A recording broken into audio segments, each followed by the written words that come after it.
Welcome.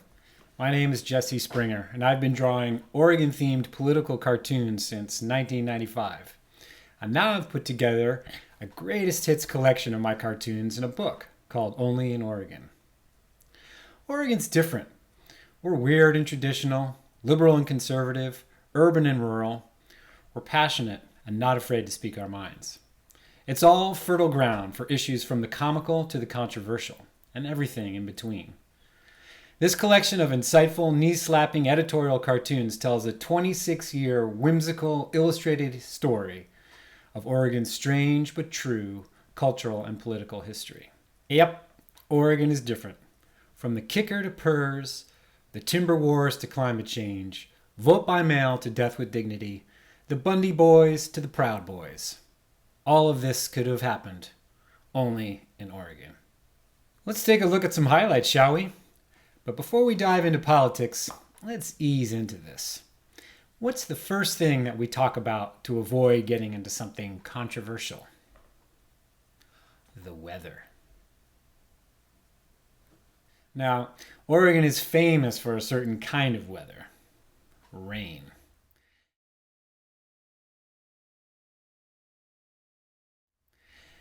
And we get lots of it.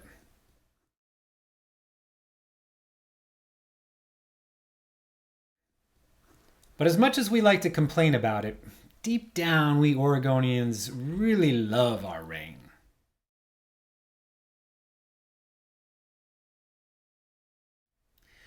Which is why sometimes we've felt like this in recent years.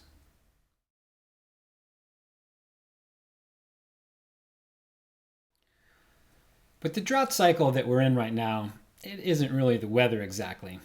It's actually a function of something else. Climate change. Summers are getting hotter and hotter.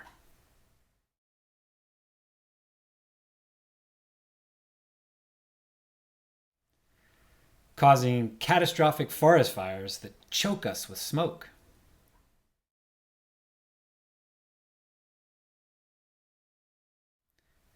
Climate change is upon us right now in Oregon, although there are some who refuse to see it.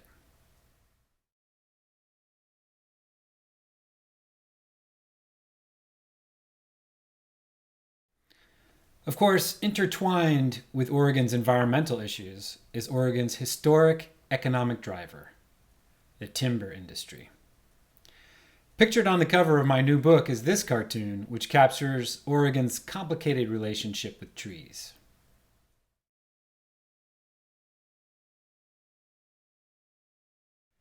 Through the middle part of the 20th century, Oregon's timber industry buzzed along unfettered.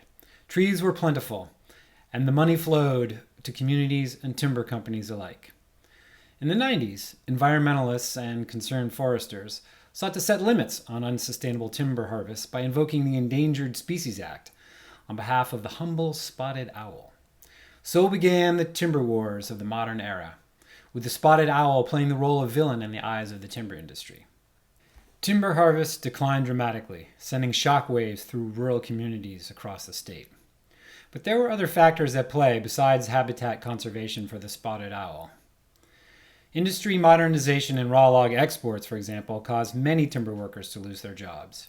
And, during the Great Recession, plummeting demand for timber products took a heavy toll.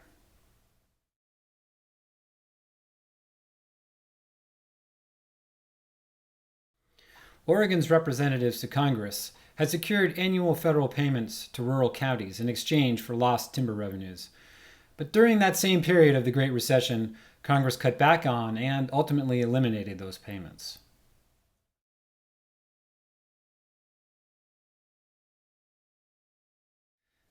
The result was a triple whammy for Oregon's rural communities that had previously relied on the timber industry. Their workers lost their jobs, those communities stopped receiving revenues for timber harvests, and they eventually lost the federal compensation money as well.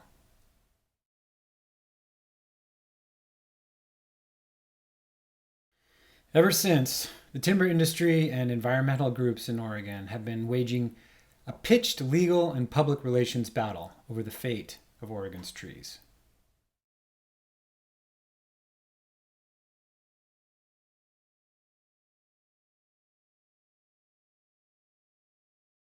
Now, another big issue that came to a head in the 2000s was gay marriage. Before gay marriage was legalized nationwide by the Supreme Court in 2015, many states, counties, and cities moved towards legalization of gay marriage and/or civil unions on their own. In 2004, Multnomah County made gay marriage legal.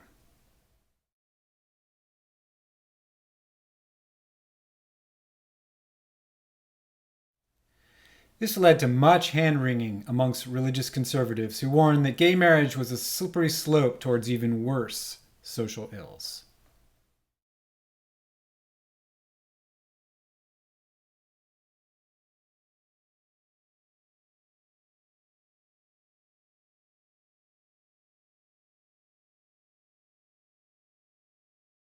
Later that year, an Oregon ballot measure passed by popular vote banning gay marriage.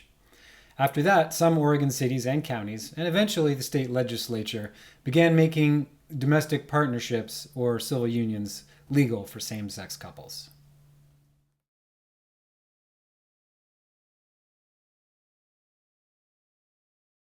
Moving along to another topic of tremendous importance to Oregonians: taxes and the economy. Oregon is only one of 5 states without a sales tax, and Oregonians in general are notorious for resisting taxes.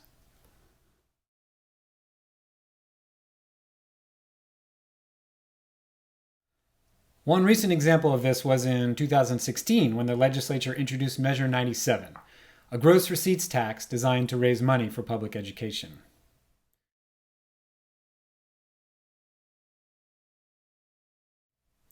The measure failed. This tax resistance has made it a challenge for state legislators to devise budgets to pay for services, especially during tough economic times, of which there have been plenty over the past 26 years.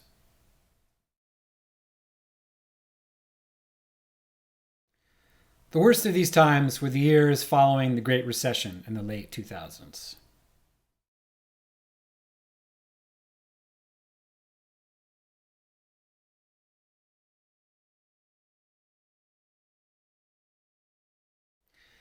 Intertwined with the economy and state budget is something that is entirely unique to Oregon: the kicker. The kicker is the name for a one-of-a-kind law enshrined in the Oregon Constitution that forces the state to refund to taxpayers all revenues that exceed the state economist's revenue projection if actual revenues exceed that projection by 2% or more. Although tremendously popular, it prevents the state from building up reserves in anticipation of tough economic times, of which there have been many, as I said.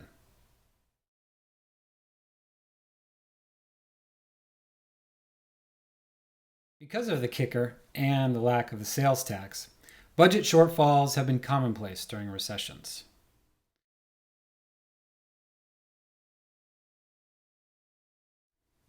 Yet the Oregon legislature is loath to touch it.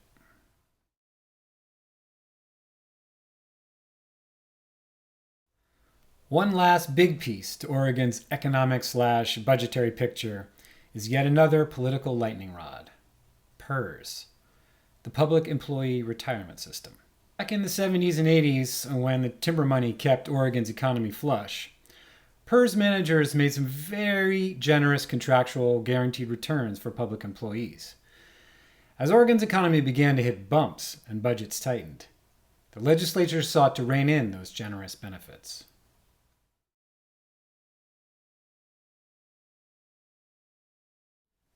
The vast majority of attempts to limit PERS have been overturned by the Oregon Supreme Court, however.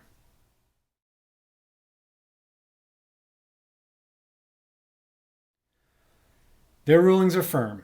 The state cannot go back on its contractual obligations, no matter how unrealistic they may be.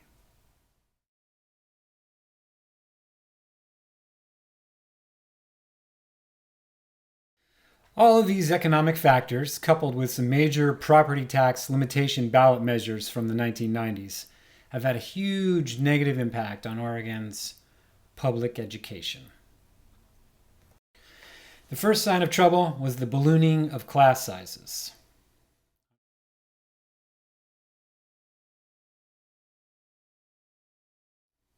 Unfortunately, the situation just got worse and worse.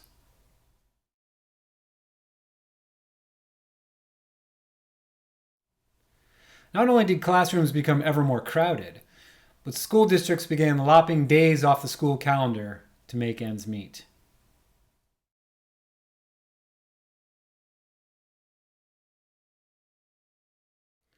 Luckily, Oregon has a group of people who can solve all of our problems. A group we can depend upon to work together to improve the lives of all Oregonians. Yes, that group of people I'm talking about is the Oregon Legislature. Okay, that was just a little bit of sarcasm, but during the 1990s, Republicans were largely in control of the Oregon Legislature. But around the turn of the millennium, that balance began to shift. The result was an enormous amount of partisan gridlock.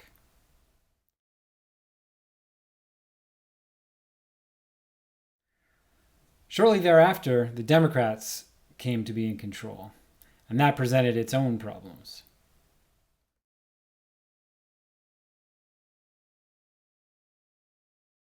A few years later, the Oregon Legislature decided to meet every year instead of once every 2 years. Incidentally, a boon to Oregon political cartoonists everywhere.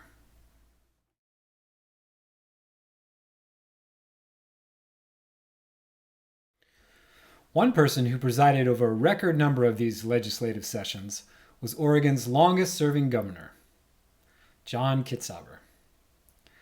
After having been elected to 2 terms in the 1990s, Kitzhaber returned to win 2 more elections in 2010 and 2014.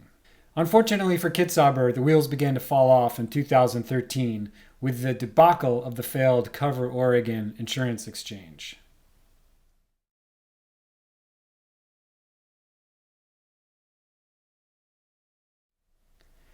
He managed to win re-election, however, in 2014, despite Cover Oregon, rumblings of corruption within his administration, and his support of PERS reforms, which angered his traditional political base.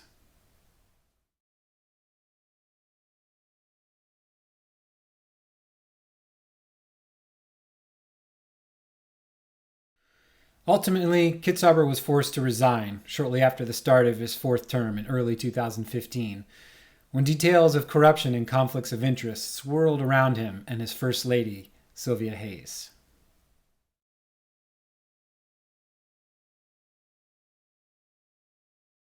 Shortly thereafter, a different family rode into the state, causing a very different kind of trouble: the Bundys. Ammon and Ryan Bundy led a group of armed land-use protesters in a takeover of the remote Malheur Wildlife Refuge in eastern Oregon.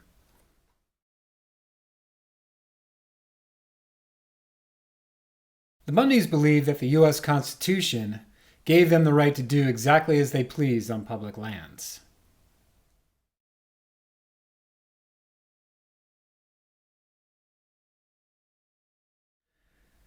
Regardless of the impact they might have on others.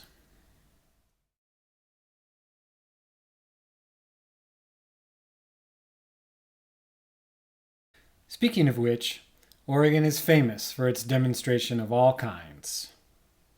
Protests. The late 90s saw a multitude of anarchists in the streets, protesting capitalism in its various forms.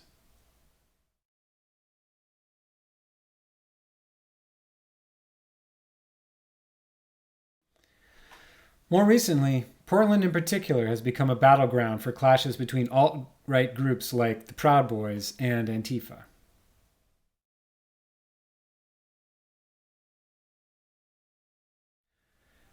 As well as ordinary folks looking for social justice.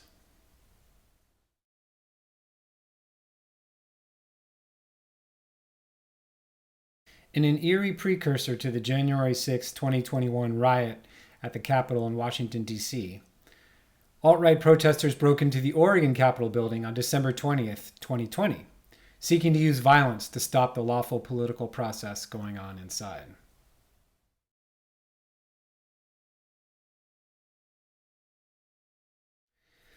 Moving on to something only slightly less divisive is a topic Oregonians are very passionate about: sports. Although it is no longer called the Civil War, the rivalry between the University of Oregon Ducks and the Oregon State Beavers is no less intense.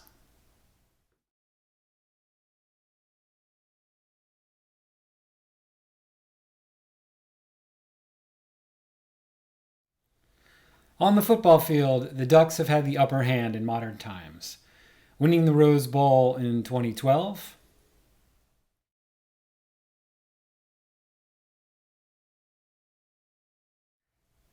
and in 2020,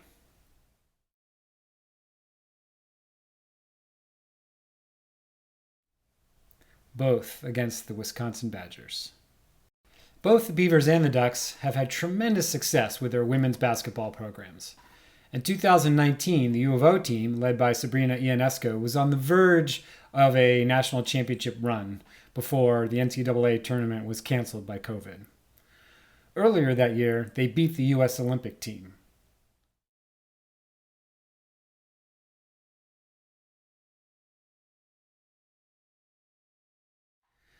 Another topic with a long history in the state of Oregon has been marijuana. Back in the day, marijuana was not legal, but illegal growers had long taken advantage of the perfect climate for growing the stuff.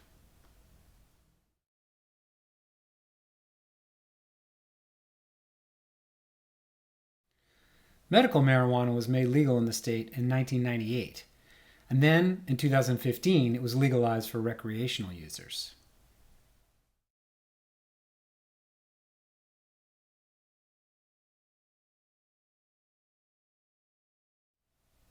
Although recreational marijuana has been made legal by state law, it is still against federal law.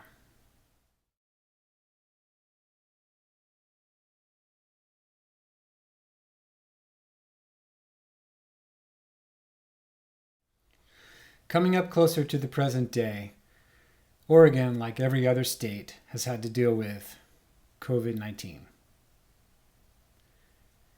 In the beginning, the main symptoms were odd hoarding behaviors.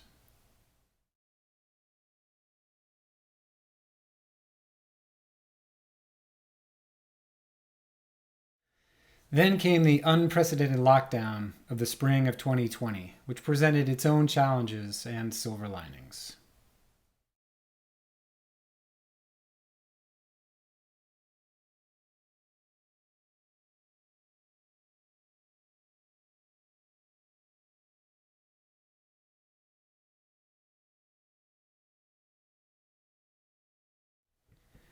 As the year dragged on, cases mounted, and that winter saw a staggering number of fatalities.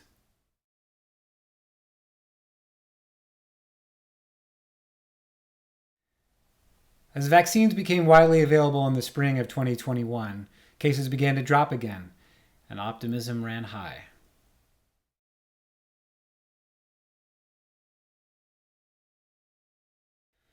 Along with COVID, 2020 saw an event that would cause everybody to stop and re-examine just what is going on in our country. A racial reckoning. At the same time as the lockdowns of the spring of 2020, the world learned of the murder of George Floyd at the hands of Minneapolis police. For many white folks, that led to an examination of just what it means to be white or black in the United States.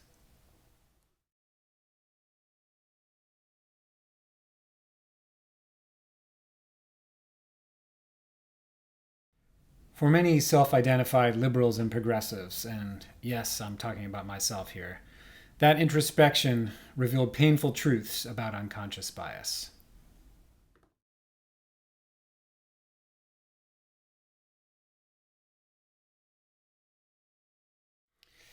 That brings us up just about to the present. But before I end, I'd like to present a few cartoons that don't really fall neatly into any particular category. I call this group Miscellaneous. One day in 2009, it was unseasonably warm at the Oregon coast, and aquatic life was mysteriously washing up onto the shore.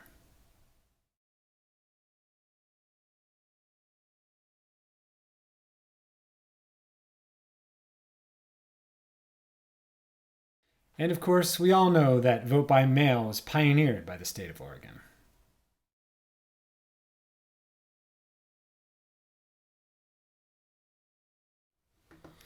Wolves in Oregon are a contentious issue. Some people love them, some people hate them.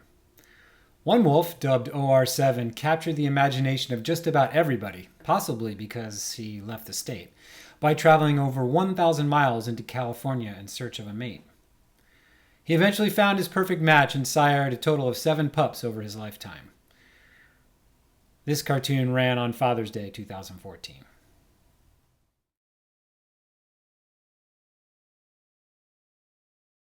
Last but not least, let us celebrate the fact that in 2017, the Oregon Legislature made it legal to harvest and eat roadkill.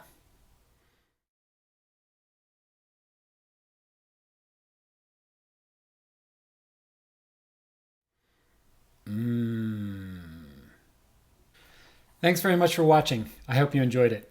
If you like these cartoons, check in the comments below to find out how you can order a book and also how you can get cartoons delivered to your email inbox. Cheers.